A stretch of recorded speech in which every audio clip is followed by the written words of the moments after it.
اس وقت میں آمنہ کے پاس تھی اور ان کی معاون تھی، اور میں نے اس وقت دیکھا کہ رسول اللہ کا نور چراغ کی روشنی کو بھی مات دیتا تھا، اور میں نے اس رات 10 علامات کو دیکھا کہ آپ صلی اللہ علیہ وسلم جب پیدا ہوئے تو سب سے پہلے سجدہ ریز ہو گئے۔ آپ نے جب سجدے سے سر اٹھایا تو انتہائی فصیح و بلیغ زبان میں فرمایا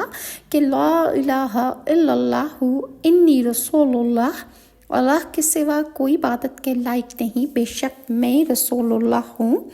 آپ کے نور سے تمام گھر منور ہو گیا۔ میں نے ارادہ کیا کہ آپ کو نہلاؤں، پھر میں نے ایک غیب سے فرشتے کی آواز سنی کہ اے صفیہ، تو خود کو یوں زحمت نہ دے، ہم نے حبیب خدا کو طیب و طاہر پیدا کیا ہے۔ جب میں نے دیکھنا چاہا کہ یہ لڑکی ہے یا لڑکا تو میں نے دیکھا کہ آپ صلی اللہ علیہ وسلم